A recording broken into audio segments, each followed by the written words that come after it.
नमस्कार दोस्तों, साहित्य समाधान के मंच से मैं डॉक्टर रीता गौड़ आपका हार्दिक स्वागत करती हूं। दोस्तों, आज बालकांड का तीसरा सत्र है और इसमें भी हम बहुत सारे प्रश्नों पर चर्चा करने वाले हैं। दोस्तों, आपको एक बात ध्यान में रखनी है, बहुत सारे बच्चों के मैसेजेस आ रहे हैं कि मैम पद पढ़ाइए, लेकिन बेटा क्योंकि समय बहुत कम है, पद पढ़ाने का समय नहीं है।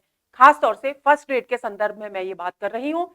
तो ऐसी स्थिति में मैंने जो तरीका अपनाया है वो बिल्कुल अलग है कि मैंने प्रश्न लिए हैं और उन प्रश्नों से जुड़े हुए जो दोहे हैं या चौपाइयां हैं उनको लिखकर उनको साथ ही साथ समझाने का तरीका अपनाया है। और संभवतः ये तरीका आपको न केवल प्रश्नों को समझने में मदद करेगा बल्कि पदों को भी समझाएगा। दोहे और चौपाइयों के अर्थ भी आप अच्छी तरह समझ पाएंगे और इस जरिए हम प्रश्न भी ज्यादा से ज्यादा कर पाएंगे और सारे महत्वपूर्ण दोहे और चौपाइयों को समझ भी पाएंगे।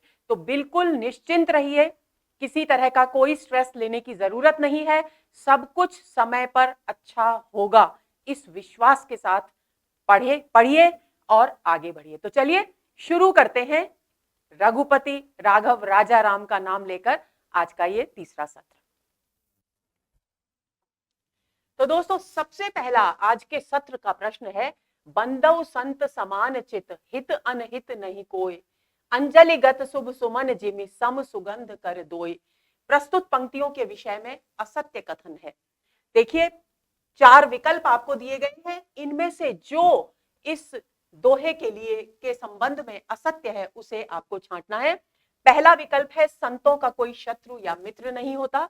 दूसरा, संत अंजलि में रखे पुष्प के समान सभी का समान भाव से कल्याण करते हैं। तीसरा, अंजलिगत शुभ सुमन जिमि में उपमा अलंकार है और यहाँ चौपाई छंद है। तो दोस्तों, हम सबसे पहले इस दोहे का अर्थ समझ लेंगे। बंदौ संत समान चित, तुलसीदास जी कहते हैं कि मैं बंदौ यानी वंदना करता हूं।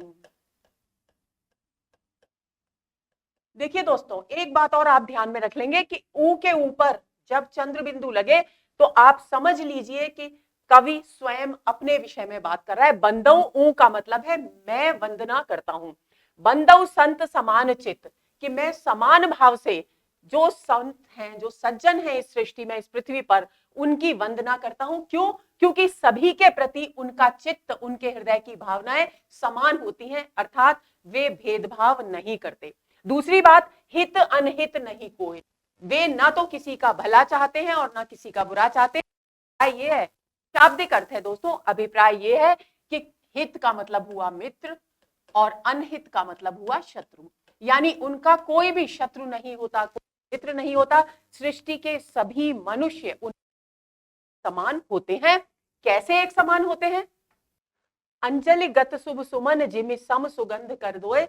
जिस प्रकार अंजलि में लिया, ये हाथ, दोनों हाथ जोड़कर जब हम करते हैं तो इसे अंजलि कहा जाता है दोस्तों। तो अंजलि में रखा हुआ पुष्प जिस प्रकार बिना किसी भेदभाव के दोनों हाथों को समान रूप से सुगंध प्रदान करता है, उसी प्रकार संत भी अच्छा हो, बुरा हो, शत्रु या मित्र हो, इस तरह का भेदभाव नहीं करते, सभी के प्रति समान भाव रखते हैं। तो अब इन कथनों की जांच कर लेते हैं। देखिए, संतों का कोई शत्रु या मित्र नहीं होता, बात बिल्कुल सही है। संत अंजलि में रखे पुष्प के समान सभी का समान भाव से कल्याण करते हैं, यह भी सही है।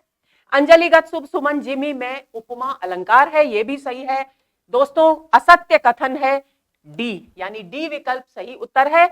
यहां चौपाई छंद नहीं है बल्कि दोहा छंद है। चौपाई छंद में 16-16 मात्राएं होती है प्रत्येक चरण में, दोहा में 13-11 मात्राएं होती है। छंद हम पढ़ चुके हैं, इन पर मात्राएं लगाकर आप देख लेंगे और जांच कर लेंगे। आगे चलते हैं, अगले प्रश्न पर आते हैं। बहुरे बंद खल गन सति भाए, जे बिनु काज दाहिने उबाए। पंक्ति में कवि ने किसकी वंदना की है? अब देखिए, पहले विकल्प देख लेते हैं, संतों की, दुष्टों की, सत्य की या किसी की भी नहीं। अब इस पंक्ति को समझ लेते हैं। तुलसीदास जी कहते हैं, बहुरे, और मैं फिर, बहुरे यानी फिर से, बंदी वंदना करता हूं, खल गन सति भाए। सति भाए मतलब सच्चे भाव से, सच्चे हृदय से। खल यानी दुष्ट, गण यानी जनों का समूह। मैं दुष्ट जनों की सच्चे भाव से फिर से वंदना करता हूं। जो, कौन से दुष्ट जन?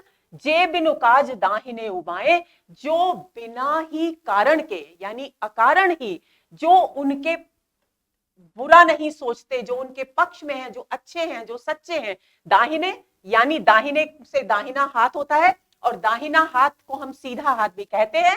इस आधार पर तुलसीदास जी ने दाहिने का अर्थ लिया है जो सीधे सज्जन व्यक्ति हैं,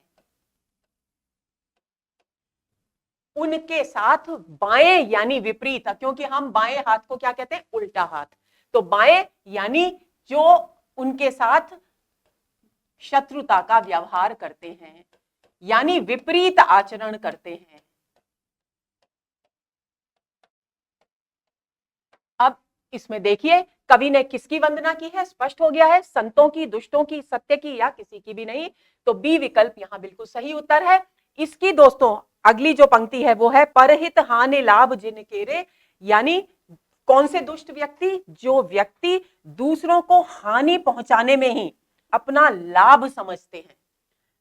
उजरे हर्ष विषाद बसेरे, और जो दूसरों के जीवन को उजाड़ कर यानी नष्ट करके हृदय में हर्ष उत्पन्न करते हैं, उनके जीवन में विषाद यानी दुख उत्पन्न करके अपने हृदय में हर्ष यानी आनंद अनुभव करते हैं। तो इस प्रकार इन पंक्तियों को समझ लेंगे तो यहां इस प्रश्न का बी विकल्प सही उत्तर है। आगे चलते हैं। तुलसीदास जी ने किनका कुंभकर्ण की तरह सोना अच्छा माना है?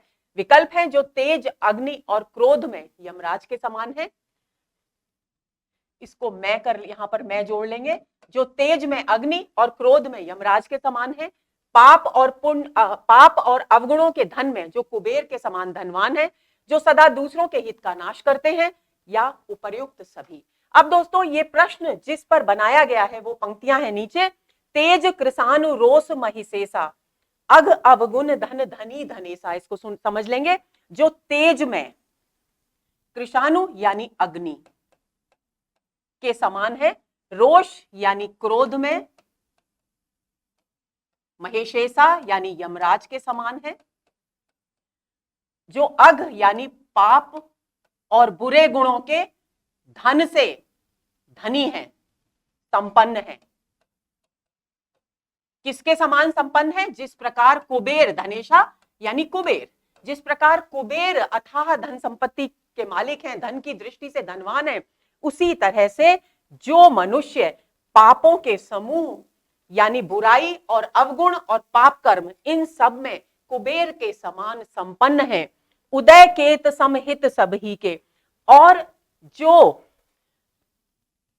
किसी भी व्यक्ति का उत्थान होने पर, उत्कर्ष होने पर, ऊंचा उठने पर केत यानी केतु के समान है। और कुंभकर्ण सम सोवतनी के, ऐसे जो मनुष्य है, यानी कुल मिलाकर भाव ये हुआ कि जो दूसरों का बुरा चाहने वाले जो मनुष्य हैं, उनका कुंभकर्ण के समान सोना ही अच्छा है, श्रेयस्कर है। आप देख रहे हैं अग, अवगुण और धन, धनी, धनेसा, इनमें अनुप्रास अलंकार है। और उदय केत सम, यहां उपमा अलंकार है, केत सम केतु के समान, कुंभकर्ण उपमा अलंकार है। इस प्रकार आप इसको अच्छी तरह समझ लेंगे। अब हम इसकी जांच करते हैं कि किनका कुंभकर्ण की तरह सोना अच्छा माना है। जो तेज में अग्नि और क्रोध में यमराज के समान है, बिल्कुल सही। पाप और अवगुणों के धन में जो कुबेर के समान धनवान है, बिल्कुल सही। जो सदा दूसरों के हित का नाश करते हैं, ये भी बिल्कुल सही। उपर्युक्त सभी इस प्रश्न का सही उत्तर है। आगे चलेंगे। बिछुरत एक प्राण हरि लेहि, मिलत एक दुख दारुण देहि।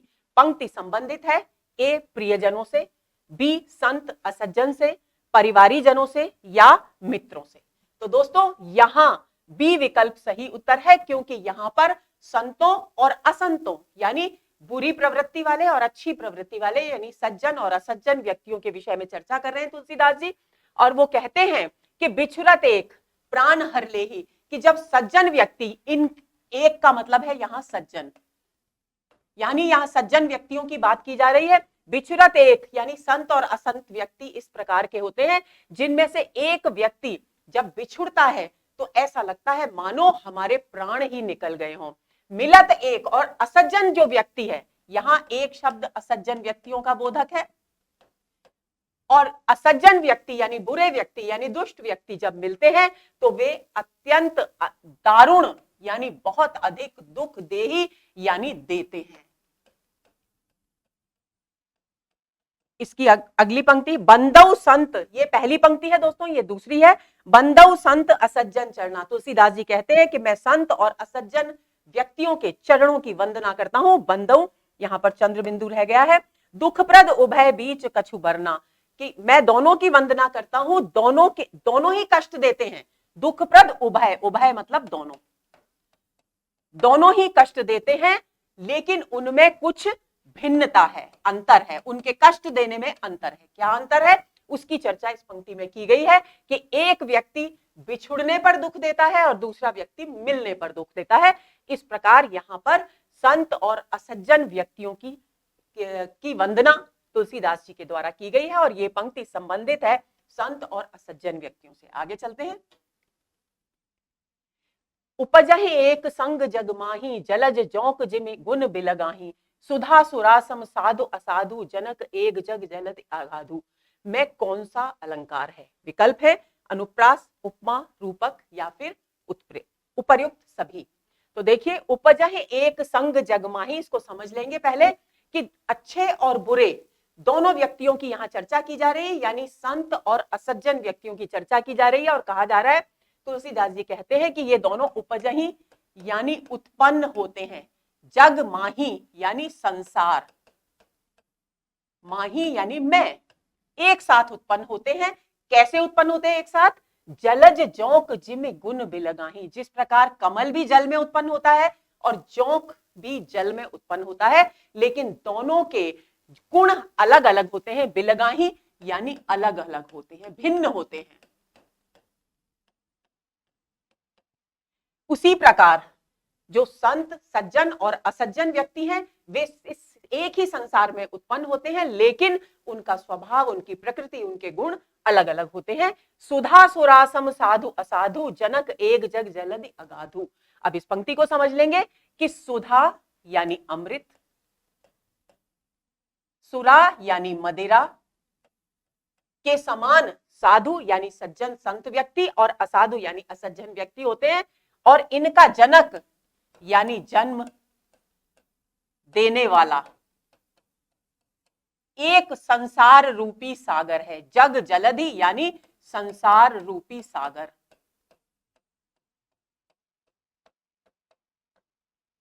अगाधु यानी जिसकी गहराई,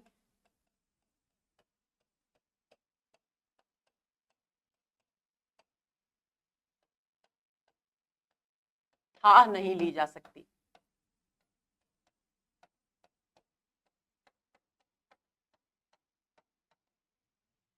अब इसको समझ लेंगे। देखिए, वो कह रहे हैं, तुलसीदास जी कह रहे हैं यहां पर कि उपजहि एक संग जग माही, संत और असज्जन व्यक्ति एक साथ इस संसार में उत्पन्न होते हैं। जिस प्रकार जलज यानी कमल भी जल में उत्पन्न होता है और जौक भी जल में उत्पन्न होता है, लेकिन कमल और जौक का स्वभाव अलग अलग होता है, उसी प्रकार एक ही संसार में उत्पन्न होने वाले संत और असंत व्यक्तियों के गुण भी अलग अलग होते हैं।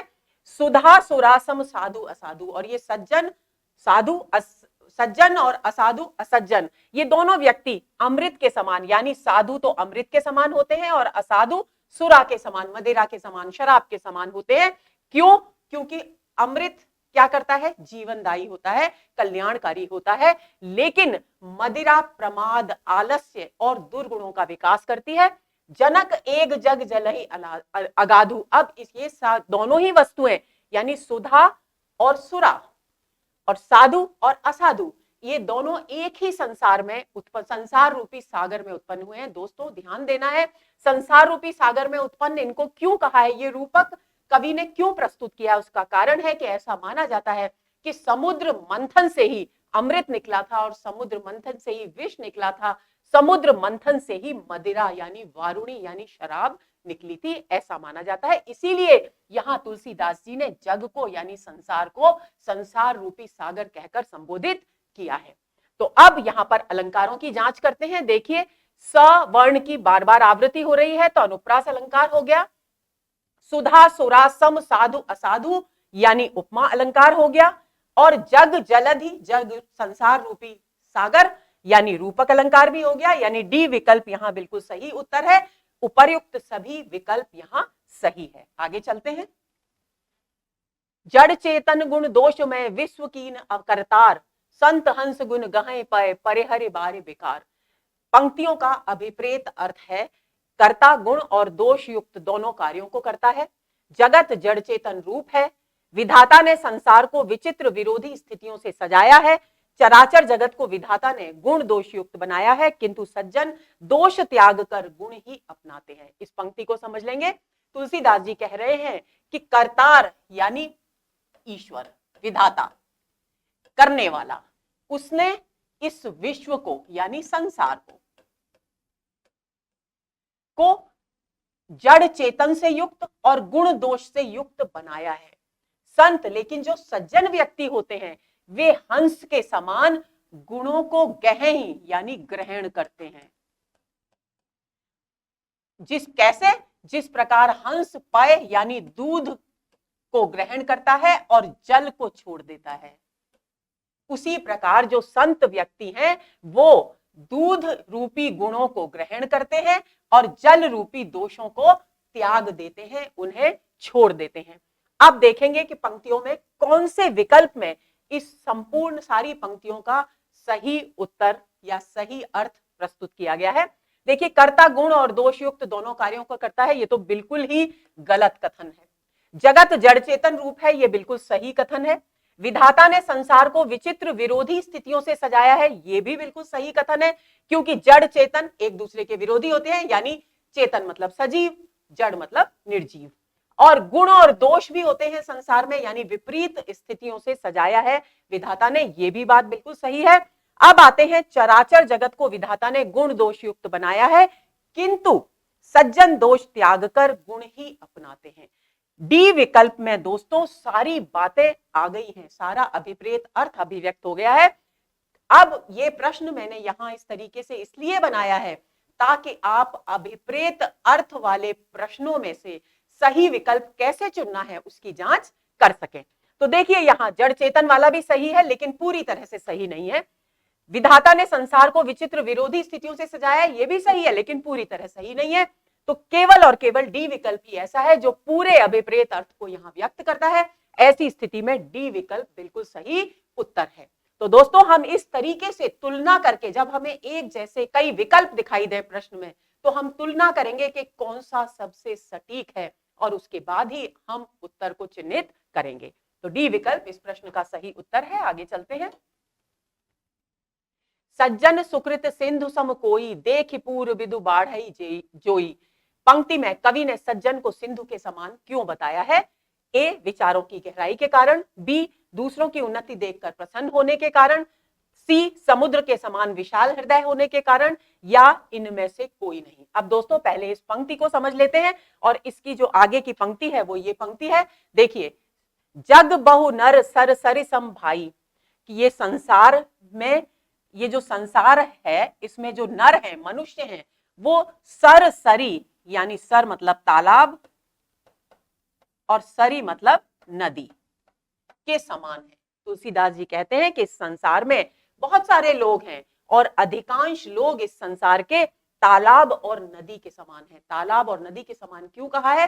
जिस तरह से तालाब छोटा होता है आकार में, नदी उससे बड़ी होती है लेकिन फिर भी आकार में उतनी विशाल नहीं होती, तो इसलिए इन्हें छोटा बताया है। छोटे का मतलब यानी सर और सरी के माध्यम से तुलसीदास जी कहना चाहते हैं कि जिनकी सोच छोटी है, जिनका हृदय छोटा है, जो तुच्छ प्रकृति के प्राणी हैं, उनके लिए यहाँ सरसरी शब्द आया, इसलिए इनको सरसरी के समान बताया है। जे निज बाढ़ी बढ़ई जल पाई, और ऐसे लोग जो छोटे होते हैं, तुच्छ व्यक्तित्व के धनी होते हैं, कम छोटे हृदय वाले होते हैं, वे अपनी उन्नति में ही अपने जल का विकास करते हैं, अपनी उन्नति को देखकर ही बढ़ते हैं यानी आनंदित होते हैं, या बढ़े जल यानी आनंदित होते हैं, अपना जल बढ़ने पर ही आनंदित होते हैं। व्यंजित अर्थ क्या हो गया कि यानी दूसरे की उन्नति देखकर नहीं प्रसन्न होते। अब ये पंक्ति देखिए, सज्जन सुकृत सिंधु सम कोई, लेकिन जो सज्जन व्यक्ति होते हैं वो सागर के समान होते हैं। क्यों? जिस प्रकार समुद्र चंद्रमा को बढ़ता हुआ देखकर, आपको दोस्तों जिन बच्चों ने ज्योग्राफी पढ़ी है उन्होंने ये पढ़ा होगा कि जैसे जैसे चंद्रमा बढ़ता है और पूर्णिमा के दिन सबसे ज्यादा ज्वार आता है समुद्र में, यानी उसका पानी उफान पर होता है, उसकी लहरें बहुत ऊपर तक उठ जाती हैं चंद्रमा की गुरुत्वाकर्षण शक्ति के कारण। तो ऐसी उसी बात को ध्यान में रखकर, उसी वैज्ञानिक या प्राकृतिक सत्य को ध्यान में रखकर तुलसीदास जी कह रहे हैं कि जिस प्रकार चंद्रमा को बढ़ते हुए देखकर समुद्र प्रसन्न होकर अपनी लहरें, उसकी लहरें ऊपर तक उठ जाती हैं, उसी तरह से जो सज्जन व्यक्ति होते हैं वे सिंधु यानी समुद्र के समान होते हैं, क्योंकि वे दूसरों की उन्नति को देखकर आनंदित होते हैं, प्रसन्न होते हैं। तो इस प्रकार अब कौन सा इसके समान क्यों बताया है, इसका सही विकल्प क्या होगा? विचारों की गहराई नहीं, दूसरों की उन्नति देखकर प्रसन्न होने के कारण, बी विकल्प यहां बिल्कुल सही है। यहां समुद्र के समान विशाल हृदय होने के कारण ये बात कुछ सही है, आंशिक सही है, लेकिन सबसे सही कथन ये है क्योंकि समुद्र के समान संतों को बताया ही इसलिए गया है क्योंकि समुद्र की जैसे चंद्रमा को बढ़ते हुए देखकर प्रसन्न होता है, ऐसे ही सज्जन व्यक्ति भी दूसरों की उन्नति को देख करके प्रसन्न होते हैं। तो बी विकल्प यहां सही उत्तर है। आगे चलेंगे। कबित विवेक एक नहीं मोरे, सत्य कहूं लिखि कागद कोरे। पंक्ति में रेखांकित शब्द का व्यंजित अर्थ क्या है, इस पंक्ति को समझ लेंगे। देखिए, तुलसीदास जी रामचरित की महिमा का वर्णन कर रहे हैं, यानी राम कथा के महत्व का प्रतिपादन कर रहे हैं और कह रहे हैं कि राम कथा इतनी अगाध, इतनी महिमाशाली है और मैं एक बहुत ही तुच्छ मामूली सा प्राणी हूं, तो मेरे लिए यह संभव ही नहीं कि मैं उसे पूर्णतः अभिव्यक्त कर सकूं। लेकिन फिर भी जिस तरह से बालक अपनी तोतली वाणी के द्वारा ही अपनी बात को अभिव्यक्त करने की कोशिश करता है, उसी तरह से मैं भी अपनी तुच्छ बुद्धि से इस राम कथा को कहने की, इसको अभिव्यक्त करने की कोशिश कर रहा हूं। तो वे कह रहे हैं कवित विवेक की कविता लिखना, कवित विवेक यानी कविता लिखना, कविता का सृजन। एक नहीं मोरे कि मुझे आता ही नहीं है कविता लिखना। सत्य कहूं, मैं तो सच सच कह रहा हूं कि लिखी कागज कोरे, मैं तो कोरे कागजों पर यूं ही लिख लिख कर रख रहा हूं, मुझे कविता लिखना नहीं आता। तो यहां लिखे कागज कोरे का शाब्दिक अर्थ है दोस्तों कि मैं कागज, कोरे कागज पर लिख रहा हूं, लेकिन इसका जो व्यंजित अर्थ है वो है कि मैं शपथ पूर्वक सौगंध लेकर कहता हूं कि मुझे वाकई में कविता लिखना नहीं आता।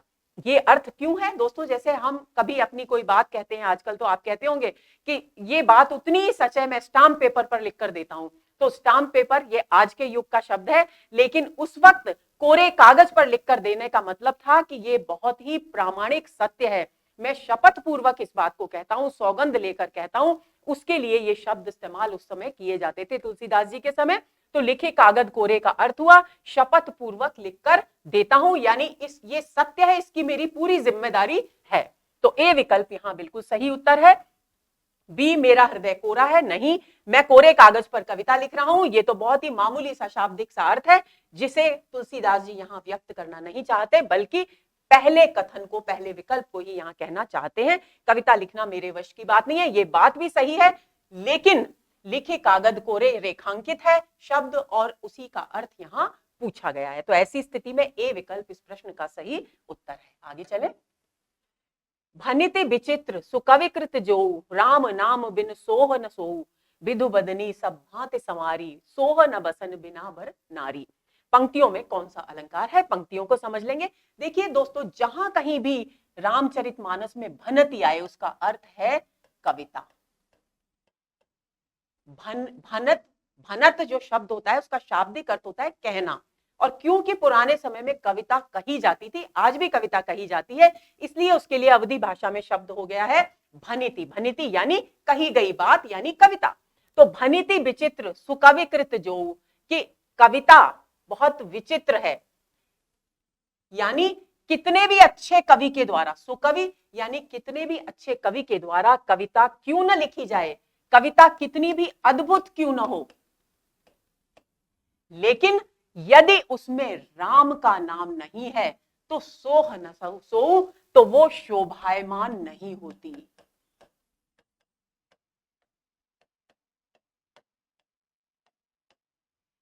कैसे शोभायमान नहीं होती? विधु बदनी सब भांति समारी। विधु बदनी यानी चंद्रमुखी। कोई भी स्त्री चंद्रमा के समान सुंदर मुख वाली है, चंद्रमा रूपी मुख वाली है, और उसको सभी प्रकार से सजा दिया गया है, लेकिन उसे वस्त्र नहीं पहनाए गए। तो जिस प्रकार कोई भी स्त्री कितनी भी चंद्रमुखी, कितनी भी सुंदर हो, कितनी भी आभूषणों से सुसज्जित हो, लेकिन वस्त्रों के बिना शोभायमान नहीं होती, उसी प्रकार कविता कितनी भी अच्छी हो, कितने भी श्रेष्ठ कवि के द्वारा रची जाए और कितनी भी अद्भुत हो, लेकिन यदि उसमें राम का नाम नहीं है तो वो शोभायमान नहीं होती। यहां ये बात कही गई है। यानी दोस्तों आपको ध्यान रखना है कि पहले ये बात कथन कह दिया गया है कि कविता इस तरह से शोभायमान नहीं होती, फिर उसका उदाहरण देकर नीचे की पंक्तियों में उसकी पुष्टि की गई है ऊपर की बात की। और दोनों पंक्तियों में उदाहरण तो बहुत स्थूल शब्द है। जब मैंने आपको उदाहरण और दृष्टांत अलंकारों का अंतर बताया था, तब मैंने स्पष्ट किया था कि जब पहले के कथन में और दूसरे कथन जो उसकी पुष्टि में कहा गया है, उसमें बिंब प्रतिबिंब भाव हो, दोनों ही कथन एक दूसरे की परछाई से प्रतीत हो, वहां पर दृष्टांत अलंकार होता है। अलंकार, उदाहरण अलंकार बहुत ही साधारण अलंकार होता है, उसमें उतनी गहराई नहीं होती। तो यहां पर पंक्तियों में कौन सा अलंकार है? दृष्टांत, विभावना, विशेषोक्ति या उत्प्रेक्षा। तो उत्प्रेक्षा के लिए मानो, जानो, मनो, जनो जैसे वाचक शब्द होने चाहिए, जो यहां नहीं है, तो डी विकल्प तो गलत हो गया। विशेषोक्ति में कारण होते हुए भी कार्य संपन्न नहीं होता, ऐसा कुछ भी यहां नहीं है। विभावना में बिना कारण के कार्य संपन्न होता है, वो भी यहां नहीं है।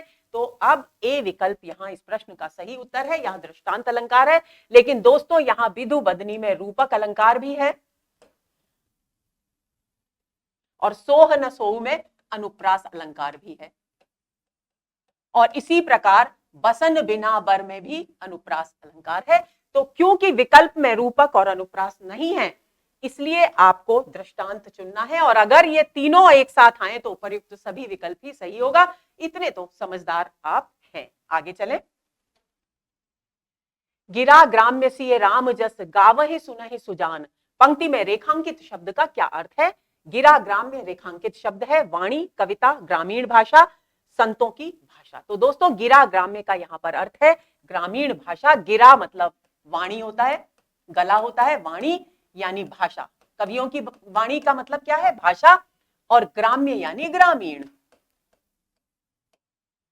अब तुलसीदास जी क्या कह रहे हैं? तुलसीदास जी कह रहे हैं, नीचे की पंक्ति देखिए, इसकी ये दोनों पंक्तियों का योग है। श्याम सुरभि पय बिसद अति गुणद करहि सब पान। कि श्यामा जो गाय होती है, श्याम यानी काली, सुरभि यानी गाय, कि गाय काली होती है, लेकिन सभी जानते हैं कि उसका पय यानी दूध अत्यधिक गुणद यानी गुणकारी है। करहि सब पान, और सभी श्यामा गाय के दूध का पान करते हैं, सेवन करते हैं। इसी प्रकार तुलसीदास जी कहते हैं कि मैं भले ही मेरी जो कविता है यानी राम कथा जो मैं प्रस्तुत कर रहा हूं वो ग्रामीण भाषा में है, लेकिन क्योंकि ये क्या कर रही है, ये ग्रामीण भाषा में लिखी हुई कविता राम के यश का गुणगान कर रही है, इसलिए सुजान यानी सज्जन व्यक्ति, संत व्यक्ति इसको आनंद पूर्वक सुनेंगे, भले ही ये ग्रामीण भाषा में लिखी गई है। तो यहां ग्राम्य का अर्थ हो गया ग्रामीण भाषा। तो सी विकल्प यहां सही उत्तर है। आगे चले। कीन्हे प्राकृत जन गुण गाना, सिर धुनि गिरा लगत पछताना, हृदय सिंधु मति सीप समाना, स्वाति शारदा कहें सुजाना। पंक्तियों के विषय में असंगत कथन कौन सा है, पहले इसको समझ लेंगे। तुलसीदास जी यहां कह रहे हैं कि कीन्हे प्राकृत जन गुण गाना, कि जब कोई भी व्यक्ति कविता में प्राकृत जन यानी लौकिक, जो संसार के जो साधारण मनुष्य हैं उनका गुणगान करता है, तब गिरा यानी सरस्वती, तब सरस्वती जी अपना सिर धुनने लगती हैं, यानी असंतुष्ट हो जाती हैं, पश्चाताप करने लगती हैं कि मैंने इसे वाणी आखिर दी ही क्यों, क्योंकि ये तो उस वाणी का दुरुपयोग कर रहा है, क्योंकि इसके द्वारा लौकिक विषय वासनाओं में डूबे हुए मनुष्यों का गुणगान कर रहा है। हृदय सिंधु मति सीप समाना, तुलसीदास जी कहते हैं कि जो सुजान व्यक्ति होते हैं, किसके बारे में बात कही जा रही है? जो सज्जन व्यक्ति होते हैं, उनका हृदय सिंधु के समान होता है, बुद्धि सीप के समान होती है, और स्वाति शारदा कहीं सुजाना, और स्वाति नक्षत्र की जो बूंद है उसके समान होती है उनकी वाणी। ये जो कुछ भी कविता लिखते हैं वह शारदा या उनकी वाणी उस स्वाति की बूंद के समान होती है। अभिप्राय क्या है? अभिप्राय ये है कि जिस प्रकार सागर में उत्पन्न होने वाली सीप में जब स्वाति नक्षत्र की बूंद पड़ती है तो वो मोती उत्पन्न करती है, उसी तरह से सज्जन व्यक्तियों के हृदय रूपी सागर में जो बुद्धि रूपी सीप है उसमें जब सुंदर वाणी यानी सुंदर भाव बिंदु उत्पन्न होते हैं कि बूंदें गिरती हैं, स्वाति नक्षत्र रूपी बूंदें गिरती हैं, तो सुंदर काव्य का सृजन होता है, सुंदर विचारधाराओं के मोती उत्पन्न होते हैं। पंक्तियों के विषय में असंगत कथन देखिए, सांसारिक मनुष्यों का गुणगान करने पर सरस्वती जी सिर धुनकर पछताने लगती हैं। पढ़ लिया हमने, बिल्कुल सही है। विद्वान मनुष्य हृदय को सागर, बुद्धि को सीप, सरस्वती जी को स्वाति नक्षत्र के समान मानते हैं, ये भी सही है। इन पंक्तियों में रूपक और उपमा अलंकार है, तो देखिए समाना जहां आ गया वहां उपमा अलंकार है, और हृदय सिंधु मति सीप समाना तो उपमा अलंकार है, हृदय सिंधु में रूपक अलंकार है, रूपक और उपमा, तो ये बात भी सही है। इन पंक्तियों में दोहा छंद है, तो दोस्तों ये कथन बिल्कुल गलत है, तो डी विकल्प यहां बिल्कुल सही उत्तर है, क्योंकि ये चौपाई है और चौपाई के प्रत्येक चरण में 16-16 मात्राएं होती हैं। 2, 2, 4, 2, 6, 7, 8, 9, 10, 11, 12, 13, 14, 15, 16। देखिए इस प्रकार गिनकर आप देख लेंगे तो आपकी जांच भी हो जाएगी और छंदों का रिवीजन भी हो जाएगा। तो डी विकल्प इस प्रश्न का सही उत्तर है। आगे चलें। कर्तव बायस बेस मराला काव्यांश का अभिप्रेत अर्थ है। पहले इन पंक्तियों को जिस पर आधारित है ये प्रश्न, पूरी पंक्तियां देख लेंगे हम। जे जन्मे कलिकाल कराला, कर्तव बायस बेस मराला, चलत कुपंथ बेद मग छाड़े, कपट कलेवर कलिमन भाड़े। तुलसीदास जी कहते हैं कि जो इस कलियुग में जन्मे हैं, उत्पन्न हुए हैं, वे भयंकर कैसे हैं, उनके वो बहुत भयंकर स्वभाव के यानी दूषित मनोवृत्ति वाले व्यक्ति हैं। क्यों? क्योंकि उनके जो कार्य हैं, कर्तव्य यानी कार्य, बायस यानी कौए के समान है, और जो वेश है वो हंस का है। अभिप्राय क्या हुआ? अभिप्राय ये हुआ कि वे बाहर से तो एक सज्जन व्यक्ति होने का ढोंग करते हैं, लेकिन हृदय उनका बहुत कपट और छल से भरा हुआ है, कौए की तरह। तो कौआ यहाँ पर कपटी मनुष्यों का, दूषित मनोवृत्ति वाले मनुष्यों का प्रतीक है, और मराल यहाँ पर सज्जनता का प्रतीक है। चलत कुपंथ मेघ मर छोड़े, और ये मनुष्य कैसे हैं? ये बुरे रास्ते पर चलते हैं, और इन्होंने वेद शास्त्रों में जो मग यानी मार्ग बताया गया है उसका छाड़े यानी त्याग कर दिया है। कपट कलेवर कलिमल भाड़े, और ये कपट के कलेवर में कलिमल यानी कलमश यानी कालिमा के बर्तन के समान है, यानी इनके व्यक्तित्व में इतनी अधिक कालिमा, इतने अधिक दोष, इतनी अधिक बुराइयां हैं कि जिस प्रकार कोई अशुद्ध वस्तु से भरा हुआ जो बर्तन होता है उसके समान इनका व्यक्तित्व है। अब देखिए इस काव्यांश का अभिप्रेत अर्थ यहां छांट लेते हैं। जिनके कर्म कौए के और वेश हंस का है, जो सज्जनों के समान सुंदर वेश में कपटी और कुमार्गी हैं, दोनों या जो समय और परिस्थिति के अनुसार वेश बदल लेते हैं, तो ये दोनों कथन सही है, यानी सी विकल्प इस प्रश्न का सही उत्तर है। आगे चले। बंदौ मुनिपद कंजु रामायण जेहि निर्मयऊ, सखर सुकोमल मंजु दोष रहित दूषण सहित। पंक्तियों के विषय में असत्य कथन छांटिए। देखिए तुलसीदास जी यहाँ पर आदि कवि वाल्मीकि की वंदना कर रहे हैं, उनके चरणों की वंदना कर रहे हैं, क्योंकि उन्होंने राम कथा से युक्त रामायण नाम के एक अद्भुत काव्य की, महाकाव्य की रचना की। वे कहते हैं बंदौ मुनि पद कंज, पद कंज में रूपक अलंकार हो गया है दोस्तों। मैं मुनि यानी मुनि का अर्थ है यहाँ पर आदि कवि वाल्मीकि, मुनि वाल्मीकि के चरण कमलों की वंदना करता हूं, जिन्होंने रामायण का निर्मय यानी की रचना की, निर्माण किया यानी रचना की। अब वो रामायण कैसी है जो वाल्मीकि ऋषि ने लिखी? वह है सखर यानी सुंदर अक्षरों से युक्त। और दूसरी बात, खर नामक जो राक्षस, खर नामक राक्षस।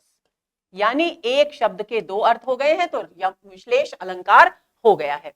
तो सुंदर अक्षर सखर यानी सुंदर अक्षरों से युक्त है। दूसरा अर्थ हुआ जो खर नामक राक्षस के वर्णन से युक्त है। सुकोमल मंजू, कोमल है, सुंदर है, कोमल भावनाओं की अभिव्यक्ति की गई है, सुंदर भावनाओं की अभिव्यक्ति की गई है। और दूषण, दूषण नामक राक्षस,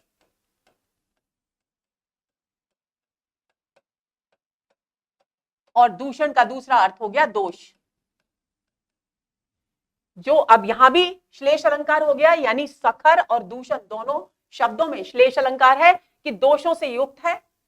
और दूसरी बात, दूषण नामक राक्षस का वर्णन जिसमें किया गया है। खर दूषण दो राक्षस थे, आपको ध्यान होगा। अब देखिए यहां किस प्रकार से इस अर्थ को हम समझ लेंगे। सखर सुकोमल मंजू, दोष रहित। एक तो सुंदर अक्षरों वाली है, सुकोमल है यानी गुणों से युक्त है, सुंदर भावनाओं की अभिव्यक्ति करती है। तो इस प्रकार सुंदर गुणों से युक्त है यानी दोष रहित है। लेकिन दूसरी तरफ दोषों से दोषों के साथ भी है। इधर खर नामक राक्षस का वर्णन करने वाली है और दूषण नामक राक्षस का वर्णन करने वाली है। तो इस प्रकार यहां पर इन दोनों शब्दों में श्लेष अलंकार हो गया। अब देखते हैं विकल्प। पहला विकल्प है इन पंक्तियों में आदि कवि वाल्मीकि की वंदना की गई है। बिल्कुल सही।